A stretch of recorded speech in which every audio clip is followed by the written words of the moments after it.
Hi, good afternoon, friends. Welcome again in one more video. So, background देख के पता चल रही होगा कि कौन सा वीडियो रहेगा, क्या रहेगा, बट ज़्यादा डिले नहीं करते और सीधा ले चलते अपने प्रोडक्ट की तरफ. So this is our brand new bike, it is a Jawa 42. तो ये हम इसका ओवरऑल वॉक अराउंड करेंगे, फीचर वगैरह सब एक्सप्लेन करेंगे और फिर मैं बताऊंगा कि अपना लॉन्ग राइड रिव्यू कि ये टूरिंग के लिए कैसी रहेगी कैसी नहीं, तो हम उसकी भी बात करेंगे. तो स्टार्टिंग से शुरुआत करते हैं कि ये अपना पूरा हेलोजन हेडलैम्प है. मैं ऑन करके दिखा देता हूँ. तो अभी जो फ़िलहाल ऑन हुआ है वो फॉलो मी हेडलैम्प है. गाड़ी चालू होने पे मेन हेडलैम्प चालू होगा. BS6 मॉडल है तो हेडलैम्प ऑलवेज़ ऑन रहेगा. और ये टर्न सिग्नल है, ये भी हेलोजन में ही है, आप देख सकते हो.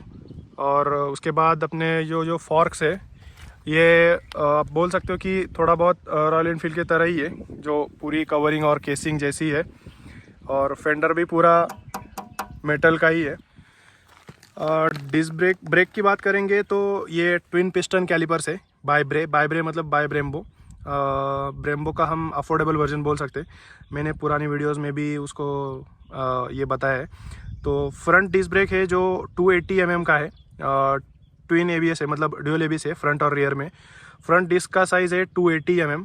व्हील साइज़ है 90x90 18 inches. Again not radial, the normal one. And if it comes to rear wheel, which is a 240 mm disc, again single piston caliper.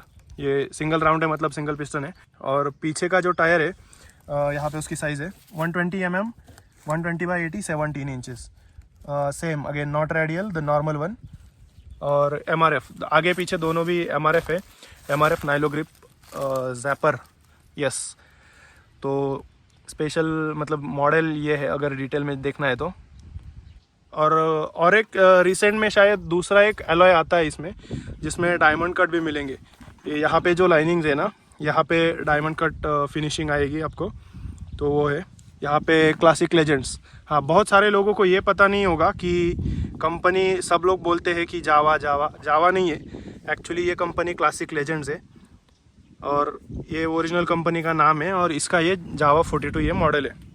ऊपर आते वक्त जब बात करेंगे तो ये यहाँ पे रेडिएटर है. हाँ, तो ये प्रॉपर लिक्विड कूल्ड है. 300 cc का इंजन, प्रॉपर लिक्विड कूल्ड. आप देख सकते हो यहाँ पे, यहाँ से फ्यूल अप. हाँ, यहाँ पे आप ये नॉब देख रहे हो, यहाँ से लिक्विड जो उसका कूलेंट है वो फिलअप करने की जगह है. तो ये पूरा प्रॉपर रेडिएटर वगैरह फ़ैन पूरा किक इन होता है जब भी इंजन टेम्परेचर राइज हो जाएगा.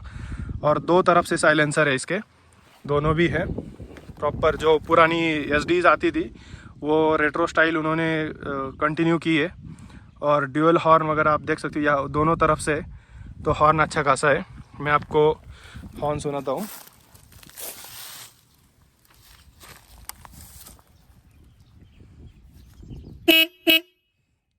तो हॉर्न अच्छा खासा है, लाउड है, तो डिसेंट वन.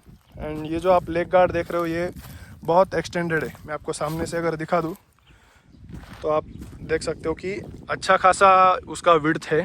तो अगर बाइक गिर भी जाती है तो नॉट टू वरी. वो पहले इंजन गार्ड लेग गार्ड जो भी हम बोलेंगे तो वो पहले ज़मीन से टकराएगा, तो इंजन को कुछ नहीं होगा. अगर आप देखो तो ये ऑल ब्लैक में है, कहीं पे भी आपको क्रोम नज़र नहीं आएगा.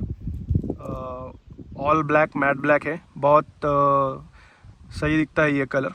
तो बट वो भी it depends upon person to person, like किसको कौन सा पसंद है.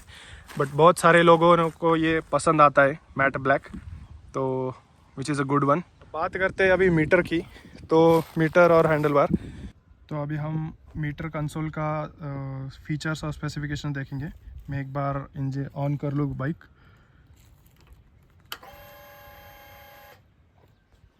तो ये है फुल स्वाइप. ये जो अबव से जा रहा है ये टॉप लाइन, ये RPM मीटर है. इसके बाद ये स्पीडोमीटर, ये ट्रिप B है. और यहाँ पे आप देखेंगे तो ये 4 जो नेविगेशन बटन है, इससे आप चेंज कर सकते हो. आप ध्यान दो, एक बार फोकस कर लूँ। हाँ, ट्रिप बी है, फिर ओडो है, फिर ट्रिप ए है, उसके बाद ये गियर पोजीशन इंडिकेटर है, यहाँ पे फ्यूल लेवल है, ये टाइमिंग दिखा रहा है। इसके बाद ये अपना जैसे मैंने बताया ये आरपीएम मीटर है, और यहाँ पे साइड स्टैंड दिखा रहा है। मैं साइड स्टैंड नीचे कर दूँ, आपको नोटिफिकेशन आ जाएगा उस पर। हाँ, ये देख रहे हो, साइड स्टैंड डाउन। मैं इसको ऊपर कर लूँ, गए। हाँ, और बाकी रह गया अभी ये बैटरी का लाइट है, ये इंजन टेम्परेचर है, ये एबीएस है, ये टर्न सिग्नल है, ये न्यूट्रल है। यहाँ पे ये न्यूट्रल और जो राइट वाला टर्न सिग्नल है, इसके बीच में आपको दिखाई दे रहा होगा ये हाई बीम वाला है। तो जब भी आप हाई बीम दोगे तो वो हाईलाइट हो जाएगा। इसके बाद ये लेफ़्ट राइट वाला है, इसके बाद ये इंजन चेक अपना चेक लाइट है, और ये फ्यूल का है। तो फ्यूल अभी दिखा नहीं रहा है, इसलिए वो कंटिन्यू ग्लो हो रहा है लाइट। मतलब ये धूप की वजह से थोड़ा सा उसकी पीक ब्राइटनेस जो है वो कम है, तो इस वजह से होगा। तो this is how the meter is. हाँ, तो ऐसा कुछ व्यू आता है कि राइडर की पोजीशन से। तो यहाँ पे अगर देखेंगे तो ये जो बार एंड मिरर्स बोलते हैं, तो बहुत सारे लोगों को लगता होगा कि ये बस स्टाइल के लिए है, बट ऐसा नहीं है। एक्चुअल में आप देखो, मैं प्रॉपर पोजीशन अगर लेके बैठूँ तो आपको रियर दिखाई देगा, इसमें भी और इसमें भी। तो ये काफ़ी काम की चीज़ है। This is not just for show off और style, so it is very useful. अगर बात करेंगे फिर अगर ग्रिप की, तो ग्रिप पे भी इनकी ब्रांडिंग है। हाँ, अभी थोड़ा सा सही दिख रहा है। जावा की ब्रांडिंग है अगेन, और सॉफ्ट ग्रिप है। Nice, good one. बाकी ये पैनल पूरा प्लास्टिक का है। ये 4 बटन जो है, ये मैंने जैसे बताया कि ये कंसोल कंट्रोल करने के लिए है। यहाँ पे हाई बीम है पास करने के लिए, और अगर आप इसको आगे पुश करोगे तो ये ऑल टाइम हाई बीम पे चला जाता है, ये लो बीम और ये पास। उसके बाद ये है टर्न सिग्नल्स, और ये हॉर्न। उसके बाद फ्लैट हैंडल बार है, जैसे कि मैंने कहा था फ्लैट है और वाइड है अच्छा खासा, तो फील गुड फैक्टर है। बट अगेन इसका थोड़ा सा निगेटिव मैं बोलूँगा कि ट्रैफिक में से थोड़ा सा प्रॉब्लम हो सकता है। जैसे कि आप बोलें कि मेरे पास 220 है तो उसका शॉर्ट हैंडल है, तो मैं उसको कहीं से भी ट्रैफिक में से फ्लिक करके निकाल लेता हूँ, बट इसके साथ हम वैसा नहीं कर सकते। बट अगेन वो अगर आप उसके साथ भी अगर यूज टू हो जाए तो वो भी हो सकता है। उसके बाद ये है किल स्विच, ये है हजार्ड्स, और ये है सेल्फ।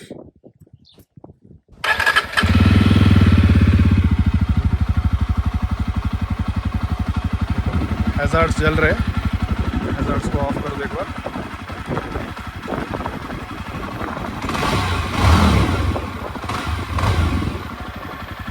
हाँ, गाड़ी चालू रहने के बाद भी अगर मतलब अभी आइडल सिचुएशन पे है तो आपको दिख सकता है थोड़ा बहुत वाइब्रेशन, बट मैंने 70-80 पे जाके देखा है, मिरर्स में वाइब्रेशन नहीं आते।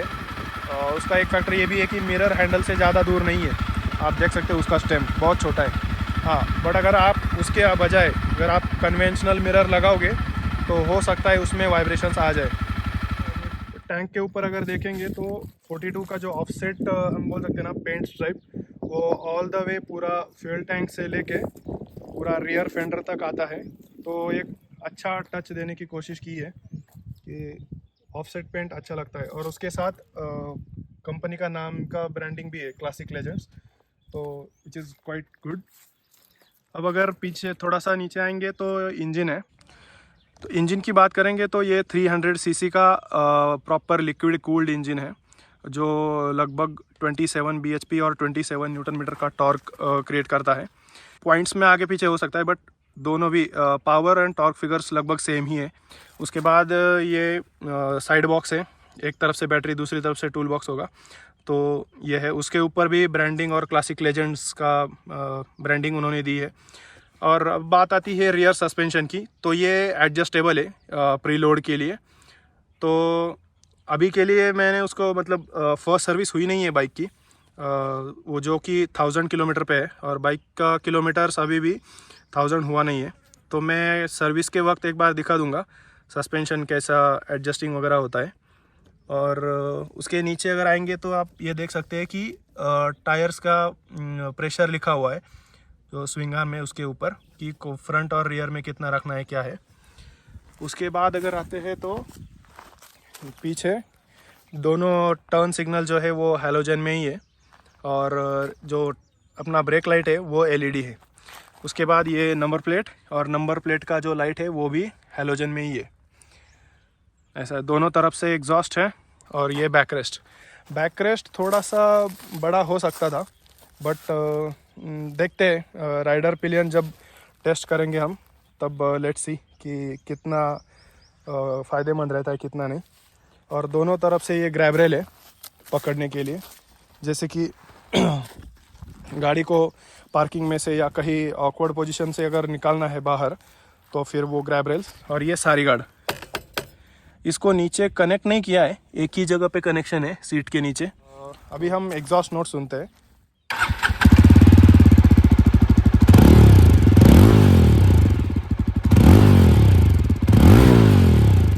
तो अभी हम राइडिंग पोजीशन की बात करेंगे, तो ये थोड़ा सा वियर्ड नहीं बोलेंगे बट समथिंग डिफरेंट है, क्योंकि not like royal Enfield, not like sports bike, not like cruiser, ये पोजीशन थोड़ा सा डिफरेंट निकल के आता है। तो लेट्स सी। अभी अगर बात करेंगे तो क्रूज़र का देखेंगे तो फ्रंट में फुट पेग्स होते हैं और थोड़ा सा हैंडल बार पीछे आता है तो हम रिलैक्स बैठते हैं। इसमें वैसा नहीं है, हैंडल बार पूरा फ्लैट दिया है, तो हमें हैंडल बार तक रीच करने के लिए थोड़ा सा आगे झुकना पड़ता है, तो हमारा ये एंगल थोड़ा सा आगे लीन है। और फुटरेस्ट की बात करेंगे तो आप देख सकते हैं कि ये थोड़ा सा रियर सेट है, तो ये थोड़ा सा हम बोल सकते हैं कि मॉडर्न रेट्रो का सिटिंग पोजीशन बोल सकते हैं, कि below the thigh, below the knees ये बैकवर्ड सेट है, और अबव दी मतलब अपर हाफ जो है वो अपना आगे सेट रहता है, तो ऐसी सिटिंग पोजीशन रहेगी। तो आप बोल सकते कि सीट हाइट भी ज़्यादा नहीं है, मतलब मैं 5'7" हूँ मेरी हाइट फॉर रेफरेंस, तो मेरे दोनों फुट्स वेल प्लांटेड है दोनों तरफ से, विच इज़ क्वाइट गुड। तो जिनकी हाइट 5'5" तक भी है, तो या फिर 5 तक भी 5 फीट, तो इनके लिए भी बहुत सही रहेगी।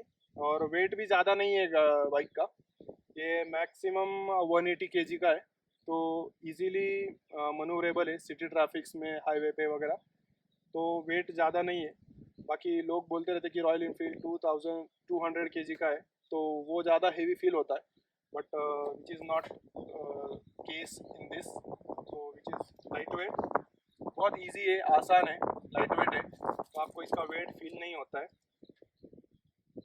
300 सीसी होने के बावजूद भी आप बोल नहीं सकते कि आपकी ये बाइक हेवी है, तो डिसेंट वन। तो और बाय द वे वेट ये फैक्टर है कि ये यूज टू होना पड़ता है, कि शुरुआत में किसी को भी लग सकता है कि रॉयल इनफील्ड भी हेवी है, बट अगर आप उस बाइक को ओन कर लो और कुछ दिनों बाद अगर देखो तो आप यूज टू हो जाते हो, फिर वो आपको वेट फैक्टर महसूस नहीं होता है, तो बात वैसी है। अभी हम पिलियन का देखेंगे पोजीशन कैसी है, तो मैं पीछे की सीट पे बैठा हूँ। अब अगर आप देखो तो पिलियन पे भी मैं इजीली पीछे आ गया, मतलब ये जो फ्लैट सीट है ना, इसका ये फ़ायदा है कि आप पिलियन और राइडर दोनों आप अपने हिसाब से सीट का यूज़ कर सकते हो। अगर आप सिंगल चल रहे हो तो आप थोड़ा सा पीछे होके बैठ सकते हो, अदर बाइक्स की तरह नहीं कि राइडर का सीट थोड़ा सा अलग रहता है और पिलियन का थोड़ा सा ऊपर रहता है, वैसी बात नहीं है, पूरा फ्लैट है।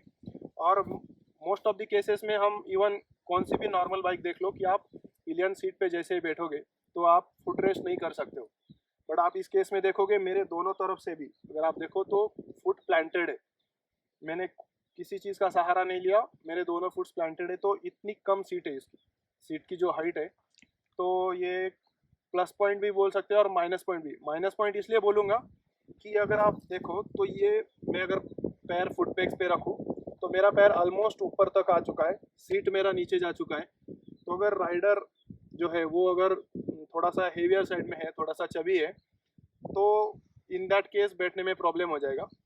और ये थोड़ा सा क्रैम्प है, अगर आप देखो ना तो सीट हाइट थोड़ी सी हो जानी चाहिए थी, क्योंकि अपने थाई से ये डिस्टेंस है ना ये बहुत कम हो जाता है। तो इन दैट केस अगर लॉन्ग जर्नीज पे है ना तो ये थोड़ा सा पेनफुल हो सकता है। तो अभी हम पिलियन सीट का टेस्ट करेंगे कि कंफर्ट कैसा है विथ राइडर, जब राइडर बैठा हो तब। So let's see.